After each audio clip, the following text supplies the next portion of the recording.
Hello, hello, hello. We are live. What can I say? Let me just do the admin and let me do the admin while people are joining. And then I will get fully on to what we're going to talk about today in terms of strategic marketing theories. You might have already guessed by the title that was on the screen if you joined a little bit earlier. But if you didn't, then it might be a healthy surprise. And if you're watching us on LinkedIn, Facebook, or YouTube, then you can probably see at the bottom, you can actually see what we're going to be talking about today, which is really cool. Right, okay, admin done, admin over. We're a minute and a bit into this, so hopefully we've got some people that are joining us. First things first, before I do the intro, if you've got any questions about today's topic or marketing in general, let us know in the comments, in the post on Microsoft Teams, of which we're using to stream this live as well. So we've got 4 channels, fantastic, happy days. What could be better? Okay, so let's get on with what we're talking about today, which is Ansoff's matrix. We're finally going strategic today, very, very detailed strategic model. This whole series, this second series, which we're using to explain strategic elements of marketing, the models, how you use them, how you apply them, the models that will make you a better marketer. We finally, on the 5th out of 6 episodes, come to a very defined strategic model. I'll come on to that a little bit later on. First of all, I just want to say thank you so much to Professional Academy for giving me this platform, allowing me to help everybody watching, or everybody that's watching on the record or listening on the podcast, to know and understand and build and develop your knowledge to make you become a better all-round marketer. I feel we could all do with a little bit of that within our industry. Professional Academy are a strategic partner of the CIM, Chartered Institute of Marketing, and a globally recognised provider of marketing training and qualifications, and also of marketing apprenticeships, of which they are doing a fundamentally wonderful job at those apprenticeships. Kind of have to say that because of this next bit.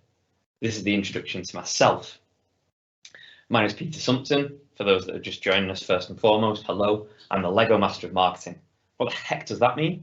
Well, it means that as a consultant, I come into your business, I look at all these marketing bricks and blocks that aren't making much sense, start piecing them together, start integrating everything together and make some sense of it and make it fun, understandable, unique, focused on your customer first and foremost, and something that's going to work for you as a business.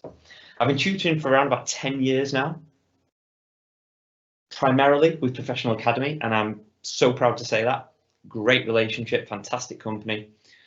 And I'm currently helping them with CIM qualifications and those wonderful apprenticeships I was speaking about. As I mentioned earlier, I do everything from professional qualifications to consultancy work. So let's get on to this series. What's it all about? Well, this series is all about looking at strategic models within marketing to make you a better all-round marketer. At this point, I usually go onto my soapbox and talk about a good marketer and a bad marketer, good all-round marketer, bad all-round marketer. I'm not going to do that today, but what I will say is that what we've done is we've started with analysis and auditing through this series, and we're going right through to control and measurement. And this one today is the pinnacle of strategic marketing, top level, and we'll get onto that in a moment. Again, just highlight if you've got any questions, put them in the comments. I will answer any questions at the end of this rather than interrupting the flow. I'll answer any questions at the very end. But today, we're going to look at Ansoff's matrix, what it is and why it's fundamentally important. So first of all, what is Ansoff's matrix? Well, Ansoff's matrix was first published in 1957 in the Harvard Business Review. It was created by Igor Ansoff, hence the name, and it covers 4 major growth strategies. Now, depending on which is the best strategic fit in relation to products and services, and also the market your company is involved in will depend what strategic direction Ansoff's matrix points you in. Some are risky, some are not. What I want to do today is to go into each one of these strategic directions. But first of all, let's have a look at the model and put it into some context, shall we? Okay, so as you can see on the screen, there are 4 growth strategies within Ansoff's matrix. You've got market penetration, product development, market development, and diversification. As we go to the bottom right, the further away from the top left, the riskier these strategies become. The way Ansoff's matrix works is it looks at your current products and services, whether they're existing or new, and also your current markets or the markets that you are looking to move into, and whether they're existing or whether they're new. So what I want to do now is look at each one more specifically, because it's all well and good highlighting these factors and saying this is Ansoff's matrix and these are the strategic directions. But what the heck do we mean by market penetration? What is diversification? How can it be implemented? What I'll try and do is relate this to one of my favorite topics, which is desserts, but also try and give you examples, real life examples of where companies have used these strategies. And if you break down any company, you can use multiple strategies depending on the size of your organization and the length and breadth of your products and services you offer. But today, what we'll do, we'll just look at specific elements within organizations that have used certain parts of this model to great success. Okay, so the first one we're going to look at is probably the one that's used the most often, and that's market penetration. Why is it used most often? Because it's looking at your existing products within existing markets. So you're not necessarily moving the needle, hate that phrase, you're not necessarily changing things massively, you just might have more of a focus. So this is about focus on increasing sales, for example, of existing products into existing markets in a way. Why is there a pie on your screen, you might ask? Well, market penetration is all about making your share of that pie bigger. So what do we mean by this? So what we're talking about here is market share. We're talking about product usage. We're talking about frequency of use of particular products. We're talking about a new application for a current product in an existing market that might not have been thought about. So when I say existing products, it doesn't mean doing the same thing for the same people over and over again. It could be an expansion that's focused on the same market but new people. It could be focusing on your current clients but highlighting the fact that products could be used in a different application, which means repeat purchases or more frequent repeat purchases. So what might be an example of this? Well, a really good example that you might not think of is Under Armour. They've demonstrated using market penetration really successfully. So much so they are the #2 athletic wear provider in the US at this moment. They've surpassed Adidas even. And what they've done, they've had a focus on footwear, clothing, and accessories. But this part is crucial. So we're not just talking about promoting these things. This goes deeper than that. If you think back to when we discussed the marketing mix in a previous episode, of which all marketers should be focused on each 7 elements of this marketing mix, what Under Armour did, they focused largely on their distribution network and the consistency of their product, quality of their product. And that is using place and using product, another 2 P's in the marketing mix alongside promotion. And that just shows that as marketers, we need to be focused on more than just our promotional elements.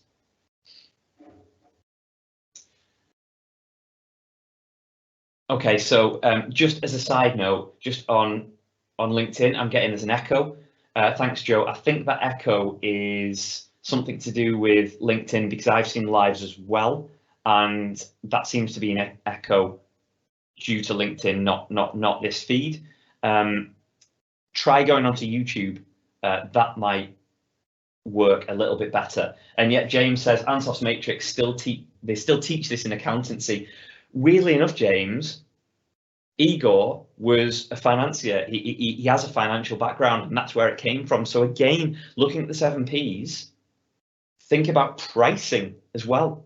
That is one of the elements that you need to work with your financial department alongside if you're a marketer. Anyway, sorry, side note, but thank you so much for those comments. Absolutely love them. Brilliant. Okay, so back to Ansoff's matrix. The next element that we can focus on here is product development. Now, this focuses on introducing new products to an existing marketplace. So it's usually companies that have a decent market share and a customer base already, and that customer base might be looking to look for new and innovative products, and it's a great chance for companies to look for new product development. And there's a few elements where we could use this. Improved product, for example, enhancing an already product, product line extensions, so additional cross-selling, upselling with new products, and then new products to the same market.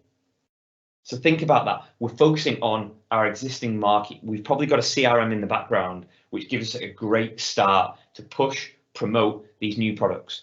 But this strategy is all about product development. Again, one of the other P's, product. Don't forget that. It's not about promoting a new product in its entirety. It's about the pricing structure for a new product. It's about this new product development and having systems in place that allow you to generate a strategic direction for that new product development. And as marketers, we need to be part of that product development. We need to be part of it at the start, get our customers involved. We are the voice of the customer. And our new product development should be focused on solving customers' problems. So why wouldn't we be there at the start? Anyway, a really good example of this is Nissan and Nissan Leaf, the car. Why is this a good example? Well, Nissan gave its full focus to becoming the first to develop an electric car. And I remember this back in 2008 when it came out, and it was like, I'm not the persona that Nissan go for really with their car and Nissan Leaf being that car, and thinking, I bet that's slow and ineffective, and it might have been, I don't know, but they're still a market leader in electric cars today because they have put their focus on product development and highlighting that through what they do externally as well. Okay, so on to the third part of Ansoff's matrix, and this is market development. So what do we mean by market development? Well, this is taking our existing products and looking at new markets or new areas we might go into. What do we mean by this? So this could be because a market is reaching saturation, it's stagnating a little bit, or even declining. Or it could be because our current products serve no purpose, or they serve no purpose to our current market, but we know existing markets, they will serve a purpose. So a really good cake example, or pie example, should I say there, is taking it from a store, a physical store, to delivery. Straight away, you've enhanced your marketplace geographically. And that's one of the reasons we might do market development. That could be a strategic direction.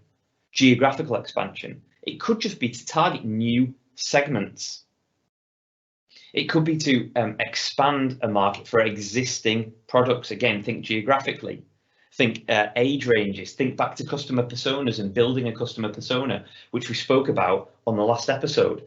It could be slightly tweaking this persona, and then you've got a new market to move into with your current product. So it's not about product development as such. It's more about looking at new markets. So that is very much place driven and could be process driven if it's a service.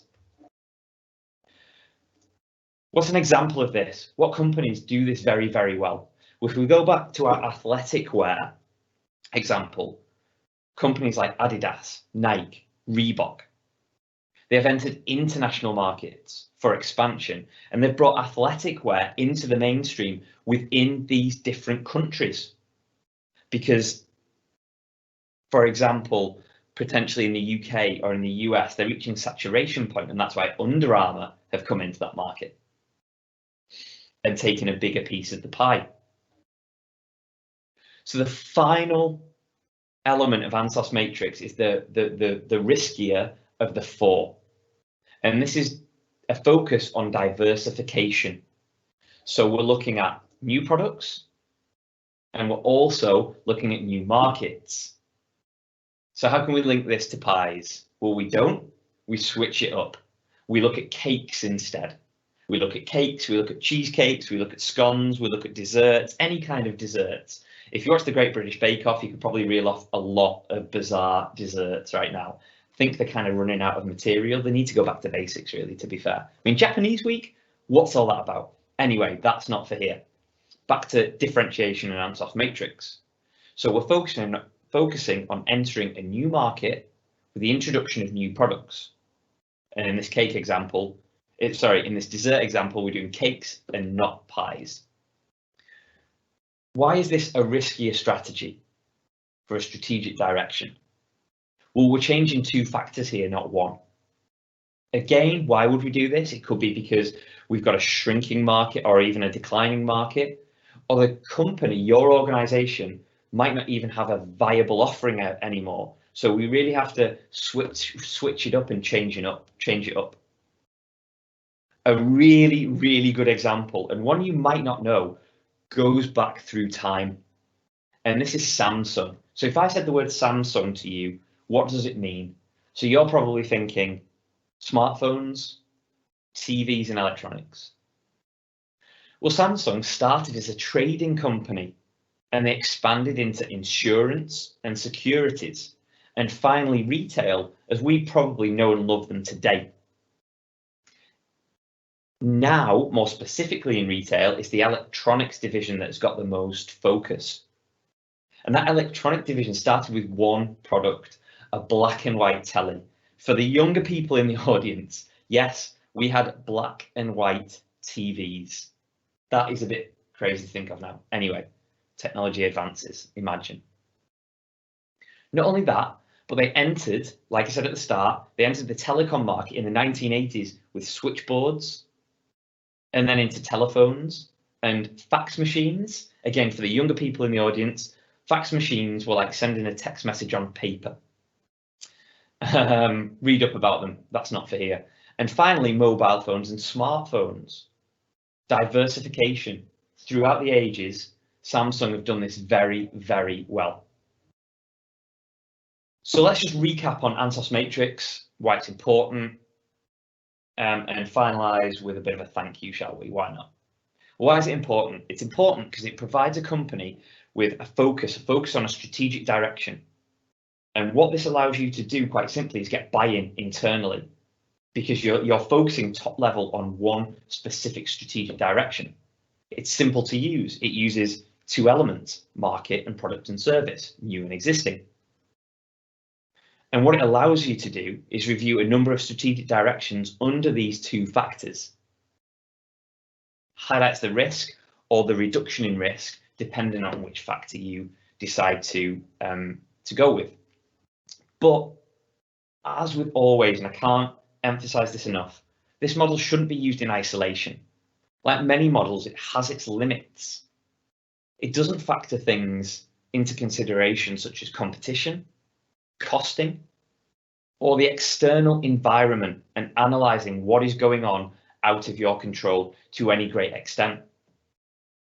But these factors can be analysed using different models, and we've seen it throughout the series, and we'll see it next week as well. And this can give you a better understanding before discussing your strategic direction. So let's recap before we say goodnight. Ansoff's matrix, use it as a top-level model to discuss top-level strategic directions, detailed underneath. If you do your due diligence, your marketing audit, You look at the current situation and apply limitations, positives, negatives, strengths, weaknesses, opportunities, and threats within this matrix. Or before you even apply it, it will be a lot better to understand where you're going. Be much easier, should I say. That's better English, isn't it? So whether you're focusing on taking a bigger piece of the pie, creating a new pie, or even dabbling in cakes instead of pies, Ansoff's matrix is an excellent strategic model to do this with. And that is how you utilize Ansoff's matrix. Hopefully you know and understand a bit more about the factors it includes, its limitations, and how you use each individual component: market penetration, market development, product development, and finally diversification. So to just close this week, just to say thank you so much for joining me. As always, an absolute pleasure to be your guide through these models. Next week is the final one, tear in the eye. It's the final one, and we're talking about the balanced scorecard. Just to let you know, the whole series can be found on the Professional Academy YouTube site. And there's also, or there should be, a recording on my own YouTube site. There's also a blog on the Professional Academy website that's attributed to this series, and you can find all of this series and the past series on that blog. So finally, from Professional Academy and myself, as always, happy marketing. Okay, I'll take any questions we might have. Have we got any questions? Shall we take a look to see if we've got any? Why don't we do that? And Pete, you're in charge here, so you can look at the questions. Let's take a look. Right, okay, cool. So we have got, okay, we've got one from, why couldn't this just be Alex? We've got one from Alessandro. I hopefully have said your name correctly there. Let's hope I have done. Apologies if I haven't. So this is the only question, which will make this short and sweet, but absolutely fine, no problem. Are there any other strategic models you could use? Yes, absolutely. So because this is, we're looking at marketing strategy in the models that you can implement, and we've gone from the marketing audit to measurement and control with the balanced scorecard next week. If we focus specifically on strategic models, you've got Ansoff's matrix. But you've got things like we were speaking about last week: segmentation, targeting, and positioning. Hugely important to have a target market, so you know strategically where you're focused. A position within the market, a strategic position. But also there's things like Porter's generic strategies. Now I'm not going to go through all Porter's, but that gives you a different viewpoint on top level strategic direction you could go into, which focus on the market, whether it's broad or narrow, and again, whether your costs and what you're attributing to your costs as well. So take a look at Porter's generic strategies, STP, segmentation, targeting, positioning, and finally, elements like race, which is more of a digital model, but that could be used for a strategic direction dependent on what part of the customer journey you want to focus on, or you feel needs a better strategic approach, or it could be in its entirety. But what race does allows you to segment each part of your customer journey and focus different models, tools, techniques, channels, comms, everything on each individual component, and get people moving through that, hate the word funnel, but moving through that funnel to the point of conversion. So hopefully that's answered your question, Alessandro. So I'm not getting any other questions here, which is absolutely fine, no problem. Hopefully I've given you some value today. You know and understand how to utilize Ansoff's matrix. So once again, finally, from Professional Academy and myself, I'll see you next week. We'll be looking at the balanced scorecard. Happy marketing.